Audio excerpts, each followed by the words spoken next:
Welcome to the Building Up Women in Property podcast.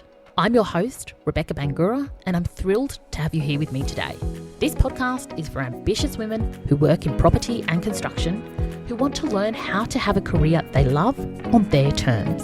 Join me every week where I'll leave you excited and confident to take your next steps. Thanks for being here with me. Now let's get started. Hello, my beautiful friend. I hope you are having a fabulous day and life is treating you well and your career is thriving. And if that's not the case for you, then this is your message, your invitation, your sign from the universe to do something about it. Because today I want to talk about why we need to stop waiting for tomorrow. And I think we can all relate to this at some point. We say, I'm going to think about this next year, or I'm going to wait till Monday, or wait till next quarter. There always seems to be some future date that we give ourselves, which will be the moment that we suddenly have the energy and the resources and the courage to go for our goals. But of course, the reality is we get to that point and we struggle in exactly the same way we do right now. In fact, it can even be worse. And today I just wanted to talk about this because I've had so many conversations recently with incredible people who have so much potential. Like, I look at them and I can see the incredible impact that they will have in the world and in their careers and in their industries. And people say it to me all the time. You know, I have these big aspirations. I want to do this, but I'm waiting for X circumstance. And the thing is, there is never the perfect circumstance. It's just not going to happen. And unfortunately, what we see is that most people delay going for their goals and creating their dream career and their dream life until they hit a catalyst point. Usually it's that something horrible goes wrong, right? It's the death of someone close to them or the health scare that really makes them reassess the fragility of life. It's in those moments that we realize we're not invincible. We don't have all the time in the world. And it pushes people at that point into action. But my invitation to you is we don't need to wait for that catalyst, for that crisis point to create a career that we love, right? The truth is there are no guarantees on what will happen tomorrow. No one has job security.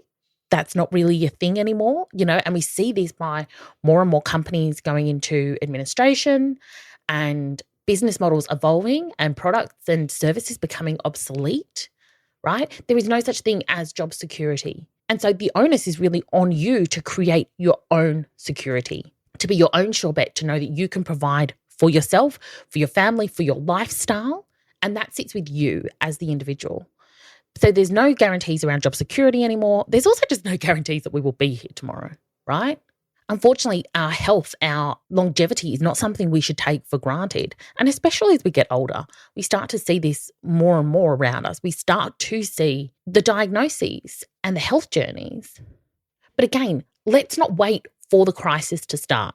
Let's not wait for something to smack us in the head to realize and appreciate this very moment and the opportunities that are in front of us and what we are capable of as women leading in an industry surrounded by men. Like, fundamentally, we are part of a patriarchal system that is very much geared up against us, right?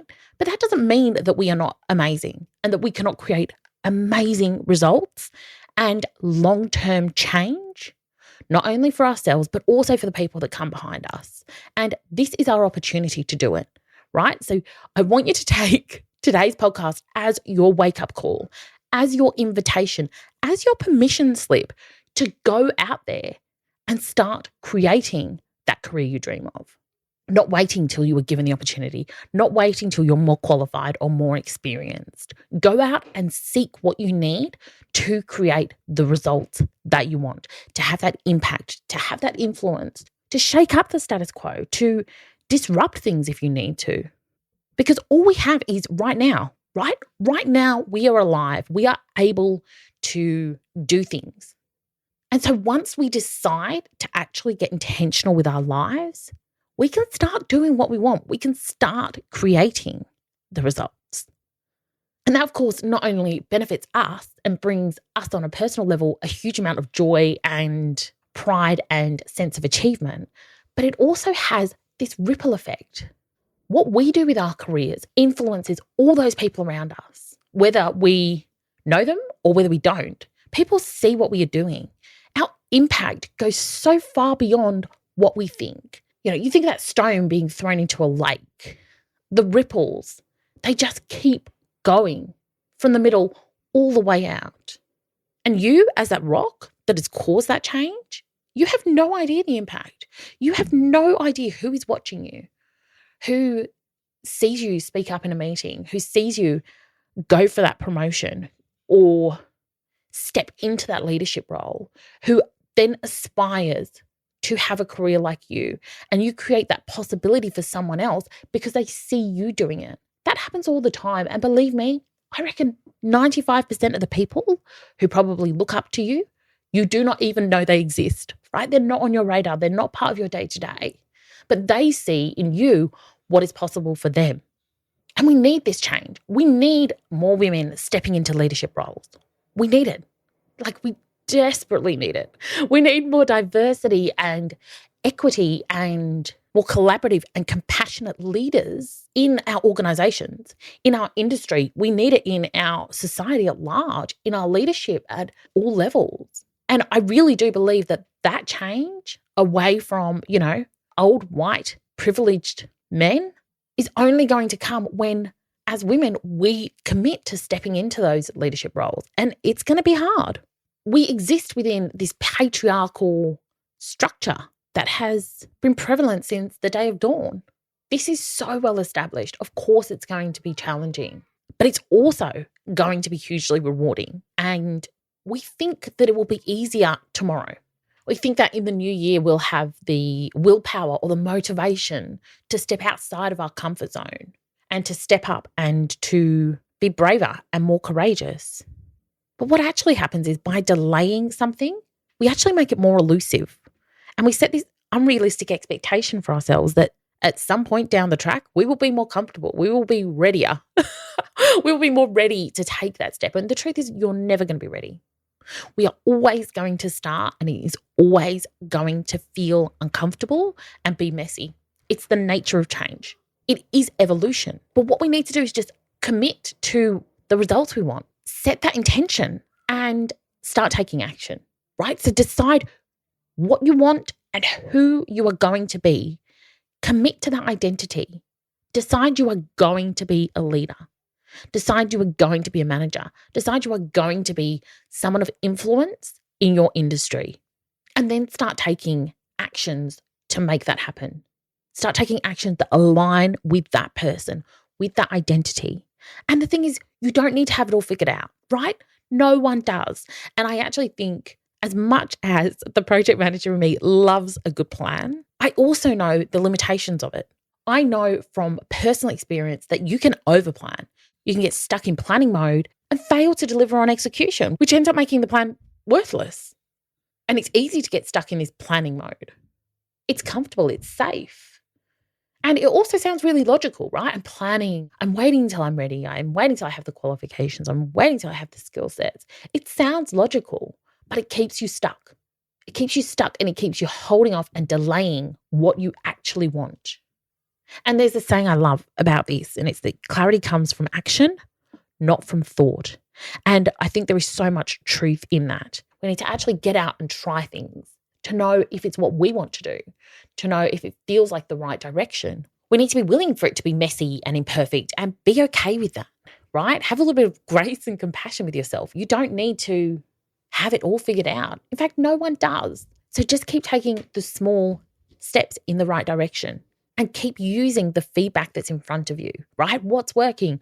What isn't working? What can I do differently? Keep evaluating as you go and evolving and getting better, because that's how we get better, by doing the work, by trying new things, by using the feedback to continue to grow and evolve and refine what we are doing to get better results.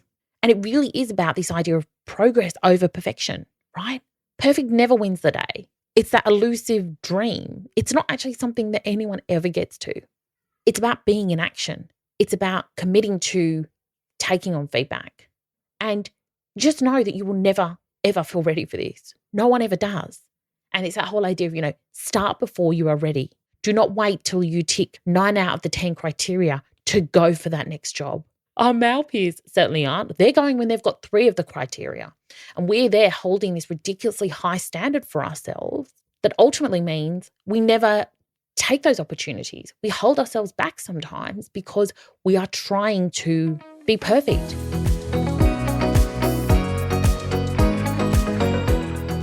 I hope you've been enjoying the episode. I wanted to take a moment to let you know about my free Career Confidence Masterclass. This is for ambitious career-orientated women who are ready to stop playing small and to confidently create a career you love. Head over to my website, beautifuldisruptions.com, for more info. Now let's get back to the episode.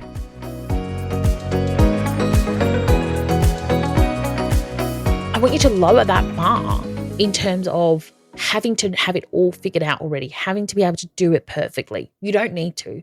You need to be someone that demonstrates the courage to be a leader. And that requires you to be vulnerable. It requires you to have a growth mindset. It requires you to be willing to take risks and to actually make decisions and commit to the actions to get results. That's what being a leader is about. So do it knowing that you're never going to feel ready. It is never going to feel fully resolved until you start doing the work. But you need to get moving because things are not going to get easier. They're going to get harder. And the more feedback you get, even if you don't get the results you want straight away, even if you don't get that promotion or, that next position, that leadership role feels hard, you still have a platform to evolve from. You have a platform to get feedback, to get better, to do the work, to really encompass the growth mindset in a practical rather than a theoretical sense, right? So allow it to be messy. Get into that gooey middle where you have the opportunity to grow, to develop, to evolve. And this is about being persistent towards your goals. So take that action every day, whether it's big or small, but be committed to making it happen. Not down the track one day is someday. Make it happen today. Make that commitment to yourself that you are going to go all in on you, that you are going to believe in yourself and hold that space for you to become the leader that you want to be. So start embodying that. Be the leader who makes decisions that create the impact and influence and change in the property industry, in the construction industry. Start being an example of what's possible. Challenge the status quo.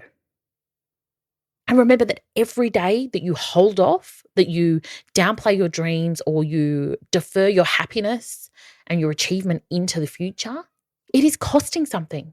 It is taking a toll on you personally. Firstly, it's impacting your bottom line, right? It is impacting how much money you get paid.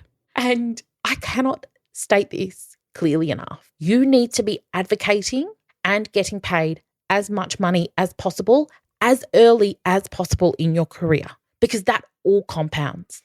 Every couple of $1,000s that we miss out on as a woman has a huge amount of impact to our overall net wealth and our long-term prosperity. So we need to be closing that pay gap.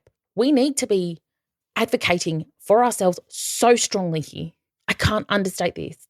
It is not just the financial differential at a point in time. It is the long-term impact of that. And it is costing women hundreds of thousands of dollars, right?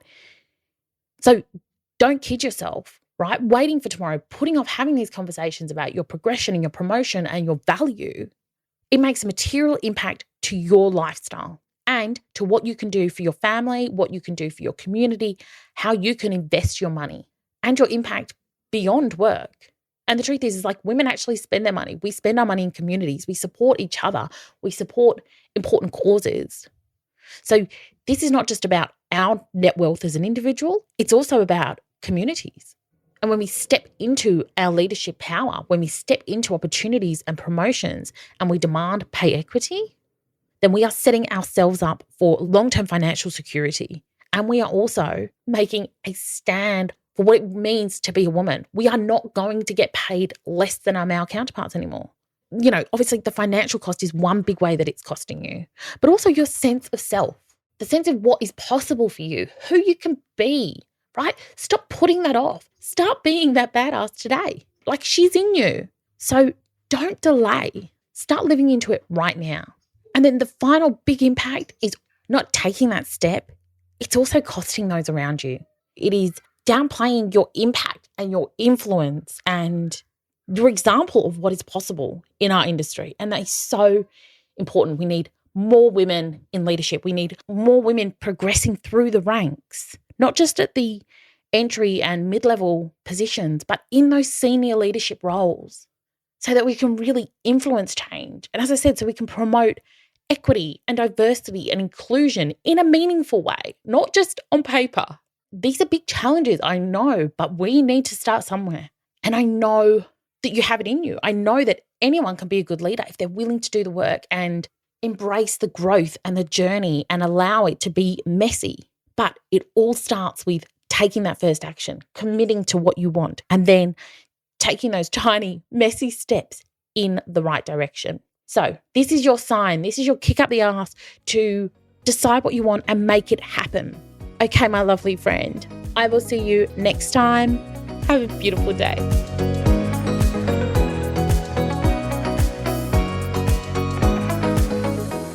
Thanks for joining me on the Building Up Women in Property podcast. If you're listening on Apple Podcast or Spotify, I'd love for you to take a moment and review the show if you found it helpful, or share it with a few friends. Thanks again. Have a beautiful day, and I'll see you next time.